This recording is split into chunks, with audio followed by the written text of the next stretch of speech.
A Contraluz, el podcast. Presentamos la serie Huellas de Tinta.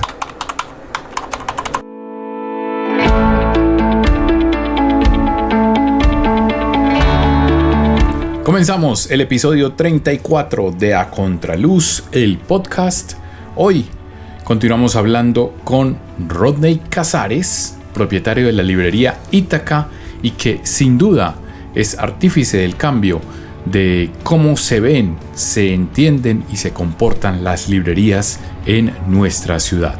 Así que bienvenidas, bienvenidos a la segunda parte de la conversación que tuvimos en Ítaca Librería Bar con su propietario Rodney Casares. Esto es A Contraluz, el podcast. Bienvenidos al podcast A Contraluz.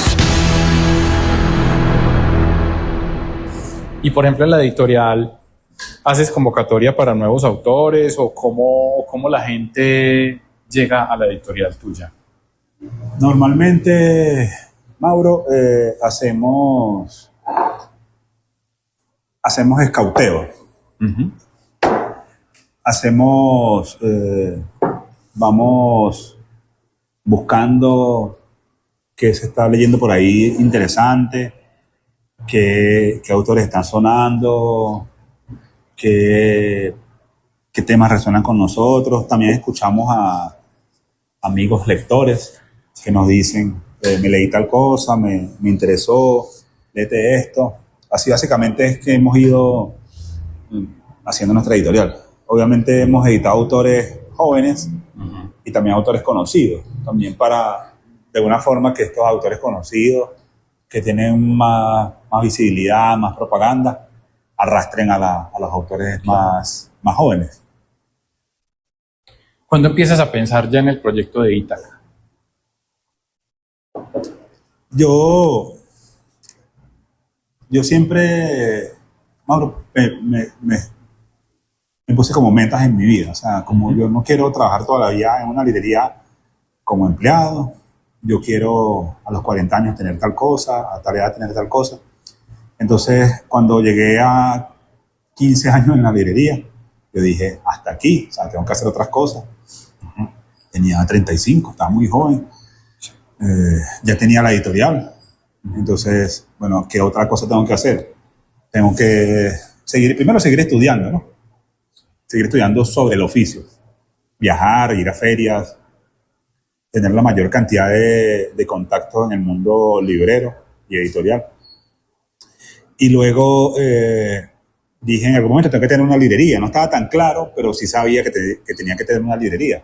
Sí. Tuve la librería virtual. Uh-huh. Y luego, después de pandemia, o en pandemia, más bien, dije, voy a crear mi librería. Es muy raro que en medio de una pandemia donde había gente muriéndose, no estuviese pensando en crear algo. Claro.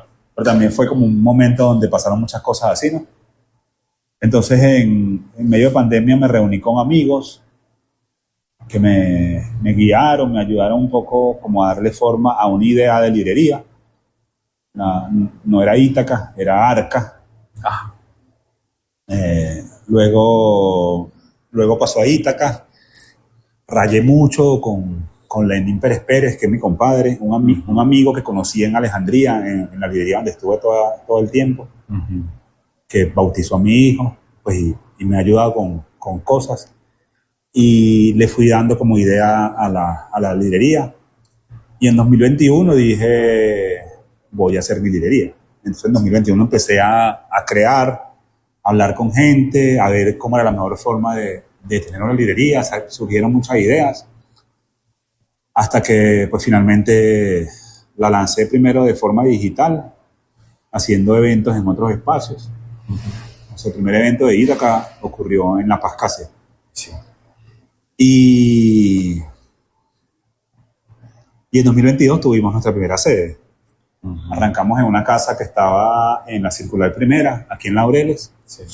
Eso fue una temporada muy corta porque esa casa cerró. Y luego me tocó recoger los muebles, los libros. Y en agosto de 2022 conseguí un espacio aquí en Tinto de Verano, que es donde estamos ahora. Hablé con Sara y le dije que me arrendara un pedazo de pared para poner algunos cajones y los libros que tenía en ese momento. Y han pasado 4 años. Han pasado 4 años donde hemos ido creciendo con cuidado, pero también sin parar. Creo que es importante. O sea, ha sido como un camino muy lindo. Antes de abrir la librería, empecé a trabajar en un proyecto que es uno de los proyectos hoy banderas de Ítaca, que es el tour de librerías y el mapa de librerías de Medellín. Ese fue un proyecto que arranqué en 2022. Allá iba, exactamente cómo surge esa idea. Primero surgió la idea del mapa de librería, ¿cierto? Antes que el de los tours. ¿Cómo surge esa idea? Ahorita nos mencionabas como una ciudad se conoce por sus librerías, entonces me imagino que está relacionado con eso. Sí, esto viene desde Caracas. En Caracas, cuando había ferias, nosotros atendíamos el stand de la empresa, pero era un stand no de las librerías, sino de la editorial que tenía mi jefe. Entonces, y la mayoría de los stands de estas ferias eran stands de editoriales. Había muy pocos libreros en esas ferias. Me recuerdo mucho que había gente siempre preguntándome sobre libros de otras editoriales, porque los colegas le decían, ve y pregúntale a Rodney. Están buscando tal libro. Entonces la gente iba y me decía, tal libro. Entonces yo le decía, bueno, ve a tal stand y ahí lo consigue. Y así pasaron muchas ferias. En algún momento yo dije, bueno, yo tengo que, de alguna forma, dar esta información. Y me escribí una guía de las librerías de Caracas, de las librerías que a mí me gustaban. Escribí una guía diciendo, librería Tecniciencia Libros. En esta librería consigues tal cosa. Librería Cacmos. En librería Cacmos consigue libros de técnicos. Hice una guía. Tenías todo eso en la cabeza. Sí. Esa guía se publicó, está por ahí todavía. Ya luego en Medellín, cuando ya conocí las librerías, no había un mapa de librerías. Dije, aquí hay rutas de librerías, pero no hay la información de las librerías, no está en ninguna parte. Está en mía, ¿cierto? Sí. Voy a hacer un mapa. La idea del tour estaba encerrada en el proyecto de la librería, porque nosotros con ese lanzamiento en La Pascasia, a eso lo bautizamos Experiencias Ítacas. Hicimos varios eventos y la chica que me ayudó a trabajar en ese momento esas ideas me dijo, haz un tour, haz algo que tenga que ver con literatura, con librerías. Y quedó esa idea como ahí metida en la maleta de ideas. Sí. Entonces surgió la idea del mapa aquí, que empecé a trabajar también con alguien que conocí en Gramata. Y dije, bueno, voy a hacer el mapa. Ya había conocido todas las librerías, pero lo voy a contar a la gente a través del mapa que hay rutas de librerías. Sí. Entonces voy a hacer esta idea, que es la idea del tour, por la floresta. Y en enero del año 2022 hice la primera convocatoria para el primer tour de librerías. Yo dije, ¿quién va a ir a un tour de librerías? Esto no viene nadie. ¿Quién va a venir a un tour de librerías un sábado a las 10 de la mañana? Pues yo dije, seguro vendrán 2 de mis amigos y ya. O sea, ahí como por el sí, apoyo. Como para no dejarme solo. Sí. Ese día vinieron 25 personas y fue el arranque de un proyecto que ha llevado a miles, ya van 3.000 personas a las librerías. Han llevado miles de personas a las librerías, que ha permitido que Ítaca se conozca y que permitió que el mapa se hiciera. El mapa, pues yo hice el tour diciendo, voy a hacer un mapa y te voy a mostrar que puedes caminar a la librería. El mapa lo lanzamos en septiembre del 2022 y para septiembre de 2022 ya habíamos hecho no sé cuántos tours, porque la gente se enteró del tour y pedía el tour. Hice el tour durante todo ese año hasta 2023, mediados de 2023, Y mediados de 2023 dije, ya no voy a hacer más el tour porque no quiero quemar la idea. Además ya vino al tour toda la gente que iba a venir. Y no paraban de llegar mensajes al Instagram de la librería diciendo cuándo hay tour, cuándo hay tour, cuándo hay tour. Así que volví con el tour y no he parado. Como te digo, ya van más de 3.000 personas. He recorrido con el tour toda la ciudad. O sea, en el 2022 hice 5 rutas distintas. La Floresta, la ruta de otra banda, la ruta del sur, la ruta de las universidades y la ruta de Laureles. Además, hice en la ruta por el oriente antioqueño. Hice el mapa, vendí muchísimos mapas y se sigue haciendo, y eso se ha convertido en el producto más vendido de la librería y en algo que además me da mucha alegría. O sea, yo hago un tour, además de ganar dinero, porque pues la gente compra una entrada. Me alegra mucho porque estoy haciendo algo que hago siempre, que es ver librerías. Esta vez lo hago acompañado y además ganando dinero. Es una maravilla. ¿Por qué crees que ha tenido tanta acogida ese tour? Es decir, que la gente no conoce, o sea, los propios habitantes de la ciudad no conocen sus librerías. No las conocen. El 90% o el 95% de las personas que han venido al tour son gente local. Sí.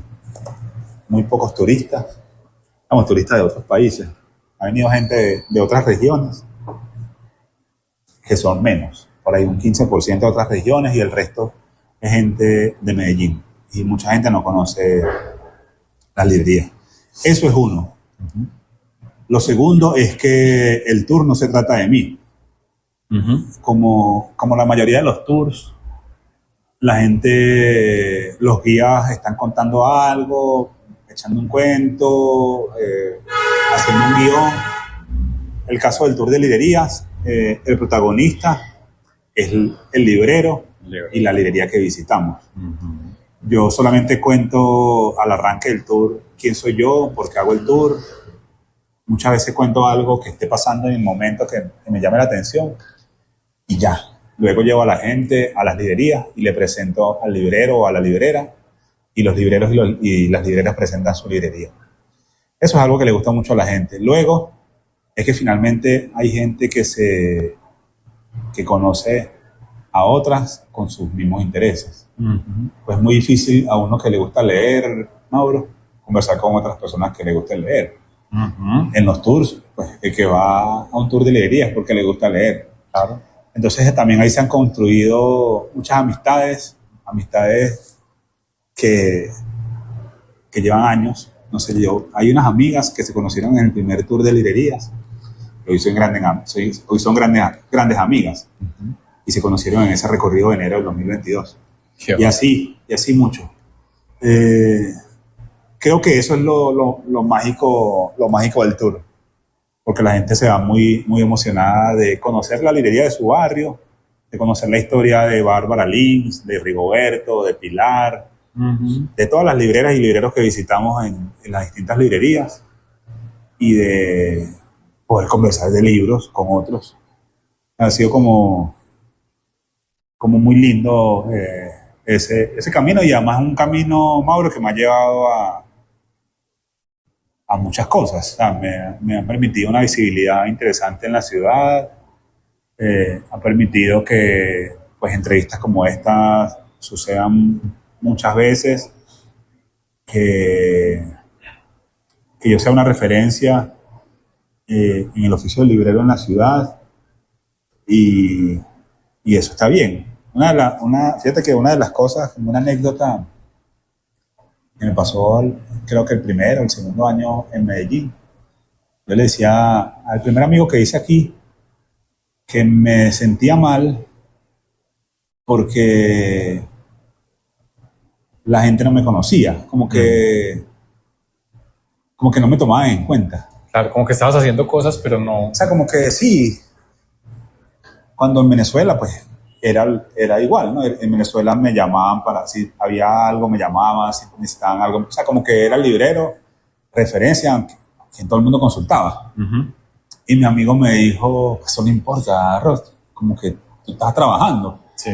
Sigue haciendo lo que estás haciendo. Y yo pensé y dije, claro, es verdad. Eso es puro ego. Sí, total. Sigue haciendo lo que estás haciendo, sigue haciendo lo que te divierte y ya. Y fíjate, como que ahora pasan todas esas cosas. Pasan esas cosas porque también, pues obviamente, las he propiciado, pero también porque seguí trabajando sin pensar en el otro, sin pensar en que me llamen o que me consulten, o que no, sigue haciendo lo que te gusta, claro, y lo que te divierte. A Contraluz es un diálogo con la vida. Los temas que nos abrazan pasan por nuestro podcast. ¿Ha existido de pronto alguna librería que te escriba o que te llame como, hey, incluíme en tu tour, o sea, no me has incluido, o sea, algo se te ha pasado o no? Definitivamente no. Sí. Hay muchas librerías que me preguntan ¿cuándo haces el tour? ¿Por qué no has vuelto? ¿Por qué mi librería no la incluyes en el tour? ¿Por qué no haces una ruta que pase por mi librería? ¿Por qué la ruta no pasa ¿por qué no pasa primero por mi librería?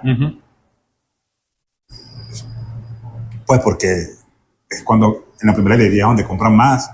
Claro. Pasa mucho. La gente gasta la plata en la primera. Pues no vamos a todas las librerías, porque pues también las rutas son rutas. Si uno va caminando, hay una ruta que tienes que hacer y hay que cumplirla. Nos preguntan mucho. La gente quiere que el tour vaya a su librería, porque pues eso también le asegura venta. Sí, también nos han rechazado, tengo que decirlo. ¿También ha pasado eso? Sí.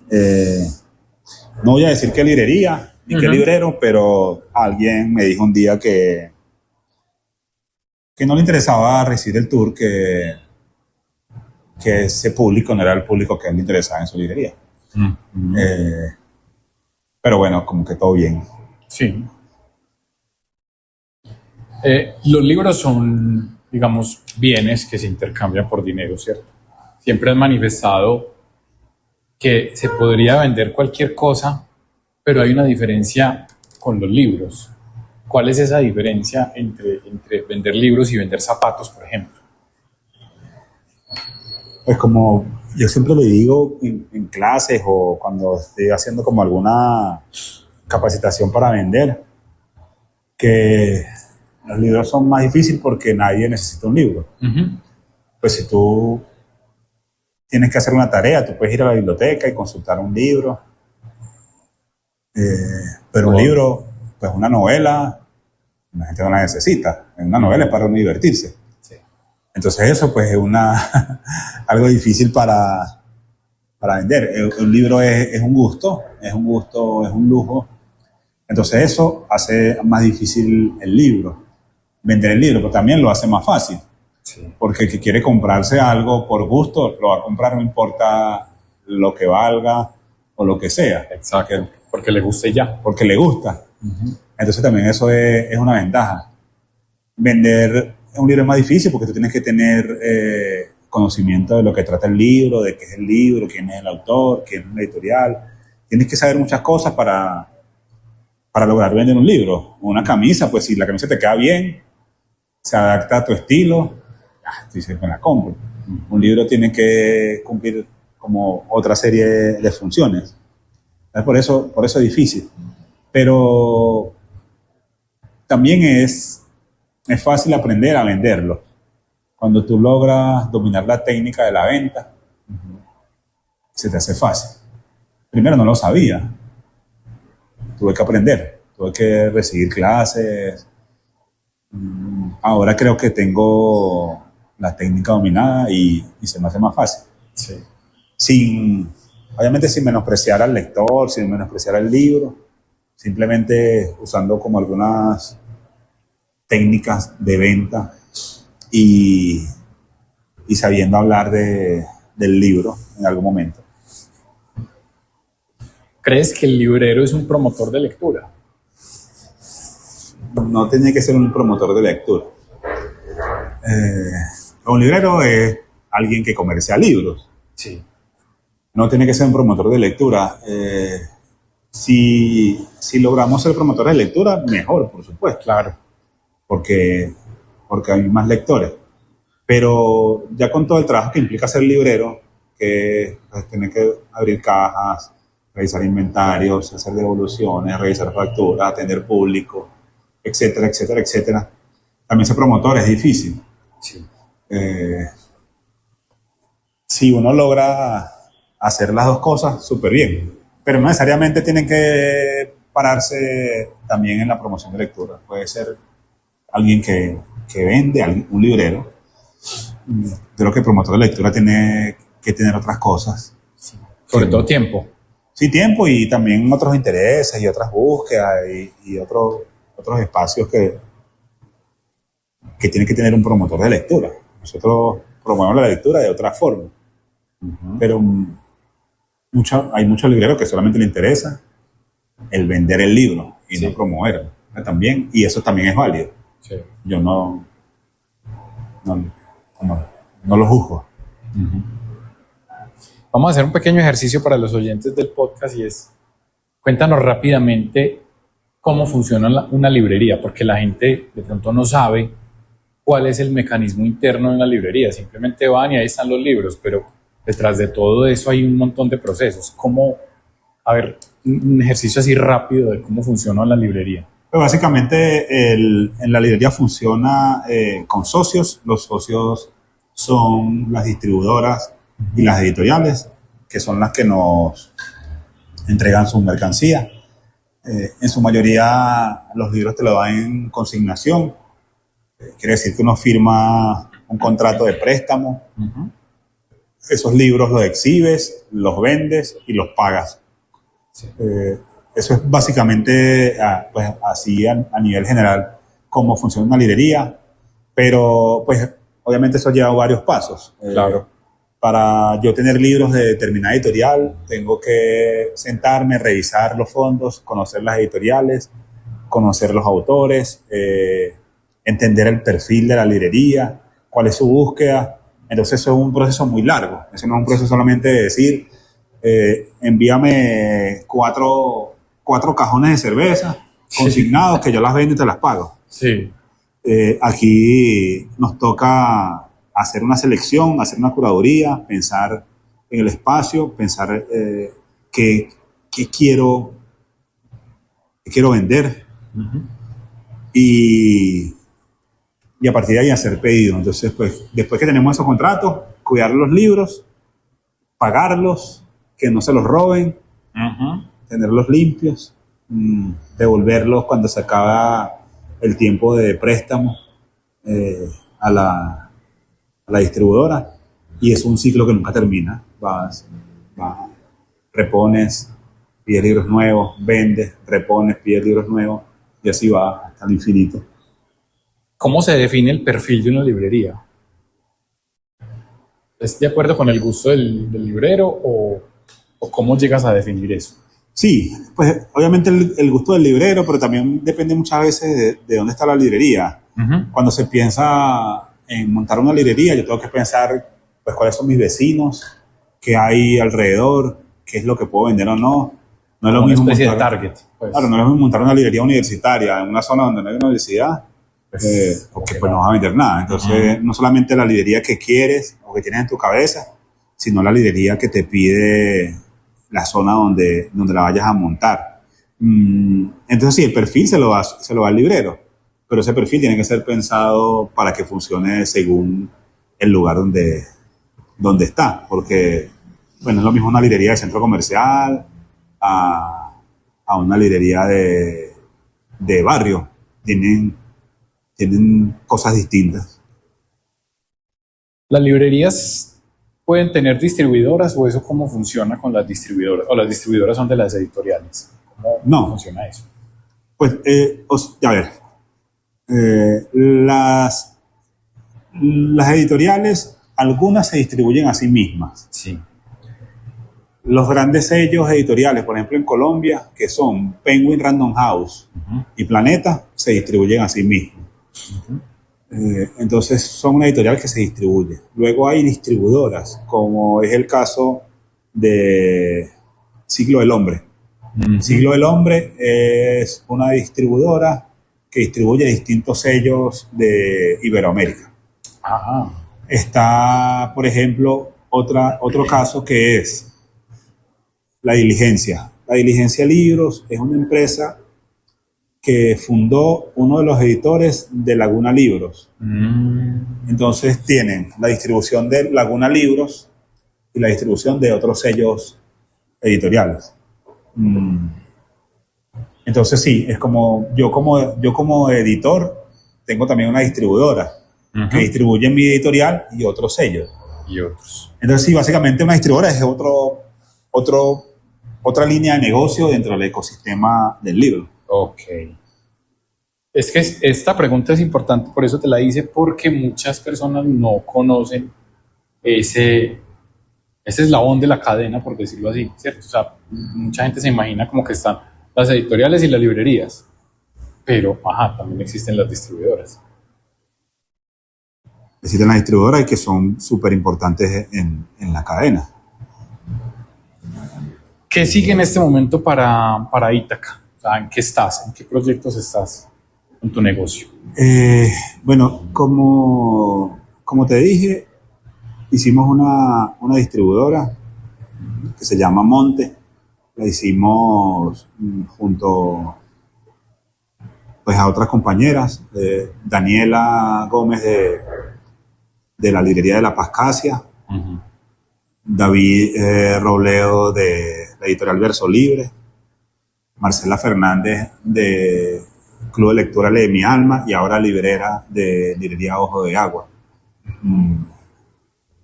Eso es como un proyecto que están haciendo en Ítaca, como que es parte, como una de las ramas de Ítaca, ¿no? Yo creo que lo que sigue en Ítaca es seguir creciendo, poder desarrollar el concepto completo de la librería, que es bar también, a pesar de que estamos en un lugar que funciona también como bar, no es un negocio que es nuestro. Entonces una de las cosas que debería venir para Ítaca en el futuro es precisamente eso. Y creo que seguir aprendiendo, ¿no? Ahora a mí me interesa mucho la formación. Estoy al frente de la Escuela de Libreros de Antioquia, junto a Marcela Fernández. ¿Qué nota? Que ya llevamos 2 ediciones. Queremos que esto sea más grande. Queremos hacer más grande la Noche de Librerías, queremos que sea un evento de ciudad. Y ojalá cambiar algunas cosas del ecosistema, como empujar por algunas leyes, que pasen cosas en la ciudad, políticas públicas. Sí, que podamos tener como más cosas, más políticas públicas, ¿sí? Que las librerías tengan más voz dentro de las decisiones de la Secretaría de Cultura, etc. Que haya una red más fuerte de librerías en la ciudad. ¿Por qué crees que las librerías han tenido que integrar otras cosas aparte de vender libros, ¿cierto? O sea, que se han vuelto un sujeto cultural dentro de la industria. Eso pasa porque pues, las grandes plataformas, los sitios como Amazon, como Buscalibre, se han llevado una tajada importante de las ventas de la librería. Lo ideal, Mauro, sería que las librerías nos dedicáramos solo a vender libros. Eso sería lo ideal. Sí. Que las ventas sean tan importantes que nosotros no tengamos que estar organizando eventos que muchas veces no te dejan nada de ventas, te hacen que te canses más. Desgaste. Tener que vincular cafés o bebidas. Lo ideal sería yo poder estar pensando todo el día cómo tener un mejor fondo editorial en mi librería, cómo hacer una mejor curaduría en lugar de estar pensando qué evento voy a hacer mañana, ¿Cómo atraigo a la gente? qué evento voy a hacer la semana que viene. Yo tengo que concentrarme en tener buenos libros en lugar de estar haciendo eventos. Pero eso sabemos que no es lo que está pasando. Entonces nos toca adaptarnos y ser buenos también en la programación de eventos. Y tratar de que esos eventos que hagan tengan mucha acogida, que la gente le llame la atención, que la gente disfrute esos espacios y que vendas, porque pues, finalmente si no vendes no puedes mantener la librería. Sí, porque es muy bueno el evento, pero si no vendes... ¿Qué piensas de los formatos o de la incursión de los libros en formatos digitales versus los físicos? Pues yo soy lector de digital también. Me parece que son cómodos. El Kindle, en Kindle se lee muy bien, se lee cómodo. Es un aparato liviano. Y si te toca leer un libro de 400, 500 páginas, es fácil. Y me gusta. No, creo que no compite con el libro físico. Es otra cosa, ¿cierto? Es otra cosa, otro formato que ayuda mucho y que está bien. No, como que es otra forma de leer que está bien. Eso es como que lo que opino. ¿Crees entonces que el futuro de las librerías es más como de centros culturales que venden libros? Sí, eso es lo que va a pasar con las librerías. Cada vez nos vamos convirtiendo más en espacios culturales y no en solo librerías. Si hacemos la cuenta en Medellín, de las librerías que tienen más cosas que solo libros, son muy pocas.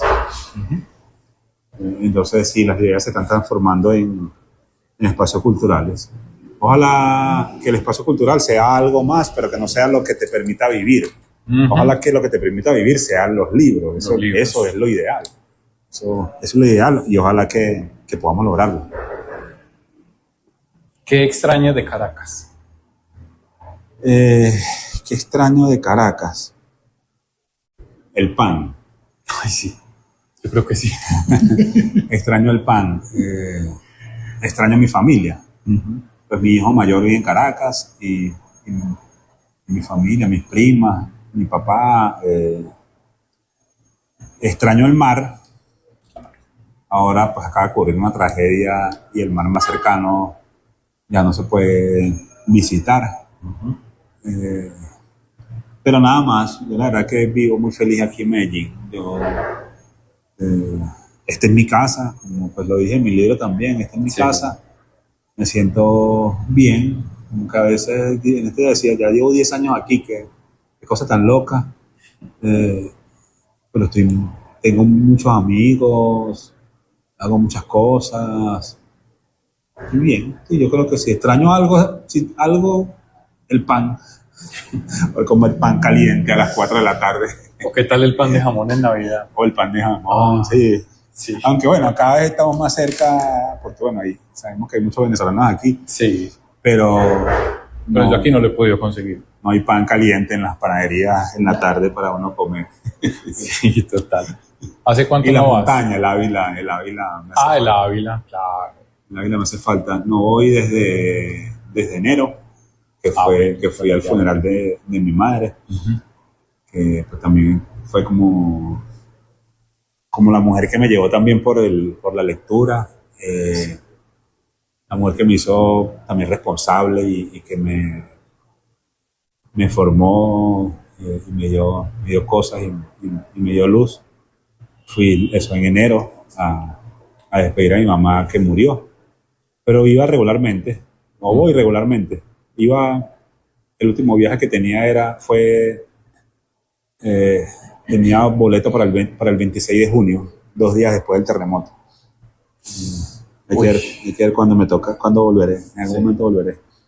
Ahorita extra micrófono nos contabas que tienes un viaje para Argentina. ¿Cómo es la cosa? Cuéntanos de ese viaje. Sí, Aquí pasa algo muy lindo, Mauro, que pasó el año pasado y este año se repite.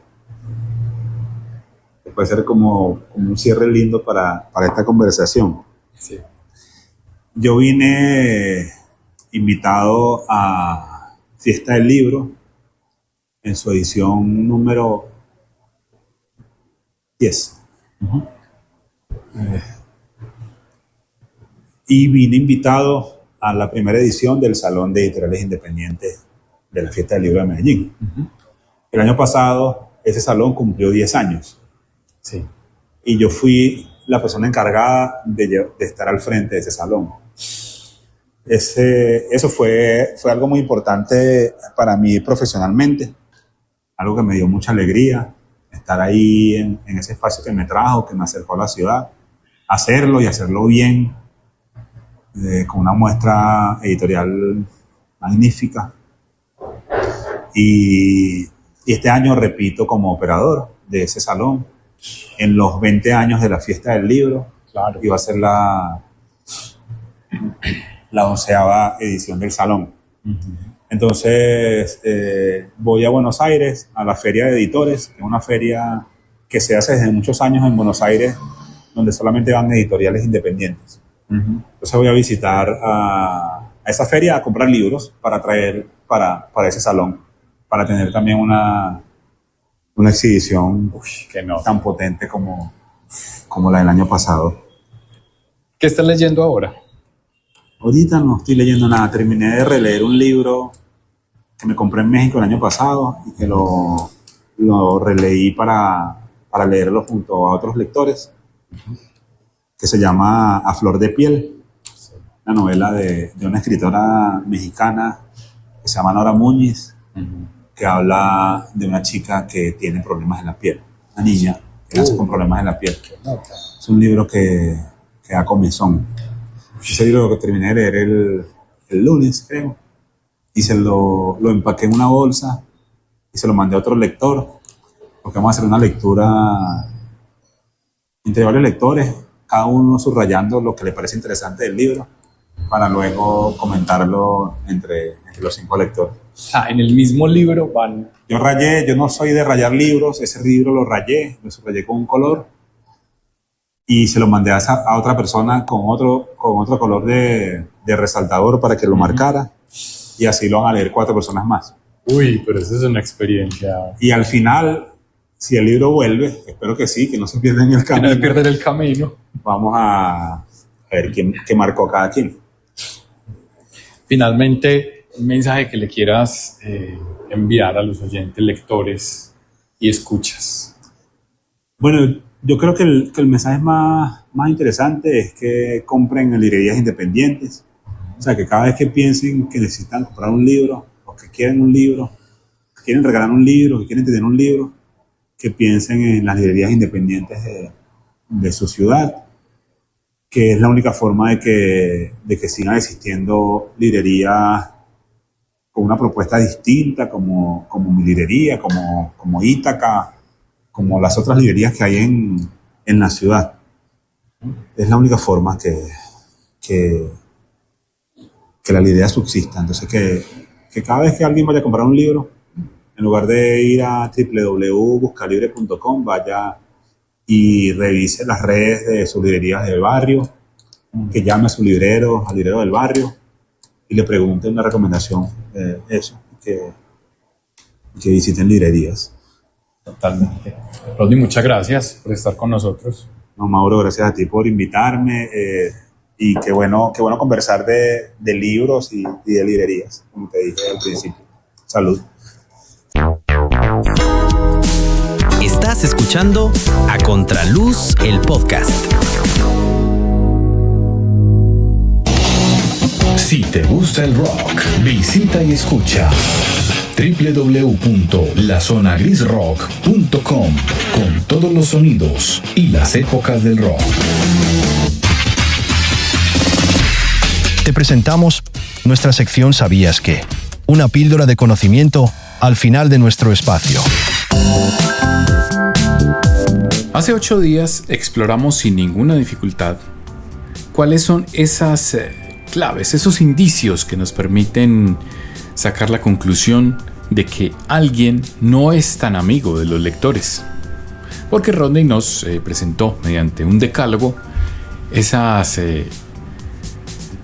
indicios, esas actividades que hacen que uno diga, bueno, a esta persona definitivamente no le gustan los lectores, y no le gusta la lectura, no le gustan los libros.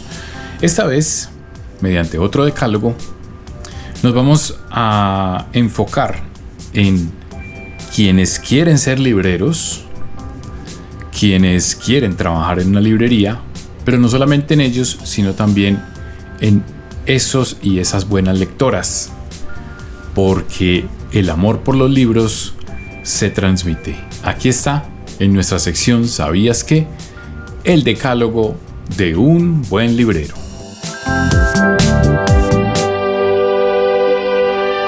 Tomado del libro Voces de la librería.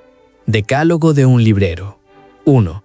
Lo primero y más importante es que te gusten los libros y la lectura. No se trata solo de vender libros, sino de compartir una pasión. Si no te entusiasman las historias y los autores, será difícil conectar con los lectores. En una librería, cada libro cuenta. Sé el guía para que la magia ocurra. 2. Escucha más de lo que hablas. Sí, en serio. A veces el lector no sabe exactamente lo que busca, pero si prestas atención, te darás cuenta de lo que realmente necesita. Cada conversación es una oportunidad para aprender más sobre lo que está en las mentes de tus clientes y, de paso, ampliar tu propia biblioteca mental. 3. Ten buen ojo. El manejo de los sentidos es muy importante en este oficio. Cada persona que entra a una librería viene buscando algo. Entonces, si no pregunta directamente, déjalo que se sienta cómodo entre los libros, que mire las mesas y los estantes. Eso sí, nunca dejes de verlo. Aprende sobre el lenguaje corporal. En el momento que el cliente necesite algo, lo demostrará. Es ahí donde amablemente acudirás a su ayuda y entablarás la conversación. 4. Permite que tus clientes exploren. Así como uno se prueba una camisa antes de comprarla, los libros deben ser ojeados y sentidos.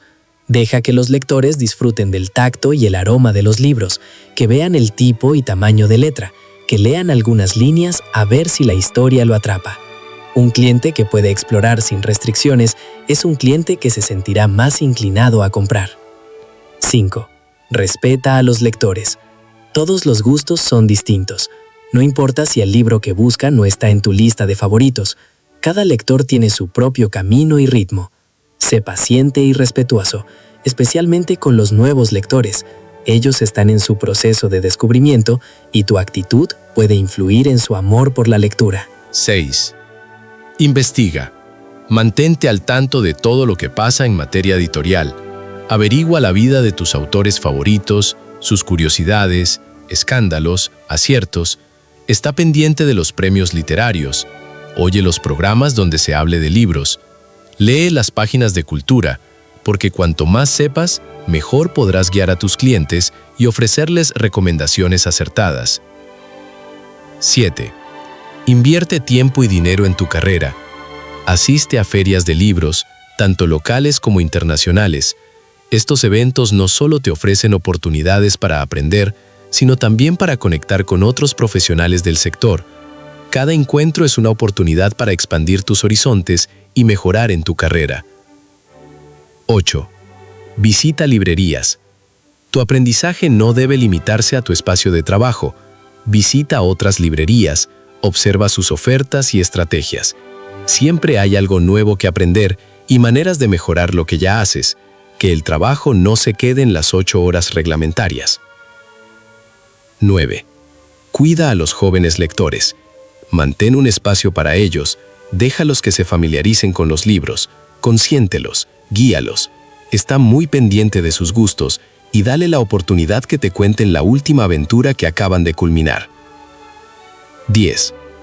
Diviértete. Por último, un consejo que aplica para todo lo que te propongas en la vida. Diviértete con lo que hagas, ama tu trabajo y sobre todo realízalo con pasión.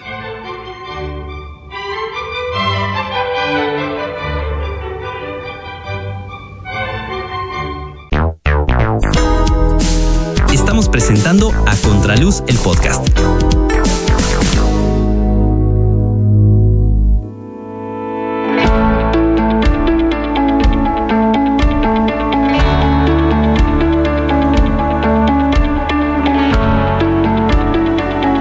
Recuerden suscribirse al canal de YouTube, regalarnos un like al capítulo, seguirnos también en Spotify para que el algoritmo se apiade de nosotros y este podcast se le pueda mostrar a más gente que ni usted ni yo conocemos, pero que también tenemos cosas en común, y es que nos gustan los libros y la literatura. Entonces, ya saben, háganos propaganda para que este podcast llegue a más personas. Así llegamos al final del episodio 34 de A Contraluz, el podcast, que estamos haciendo un esfuerzo para que salga cada 8 días los jueves, un nuevo episodio, un nuevo invitado, una nueva invitada, para hablar de libros y de literatura. Hasta el próximo jueves, nos escuchamos y recuerden compartir, comentar estos episodios. ¡Feliz día! Permiso.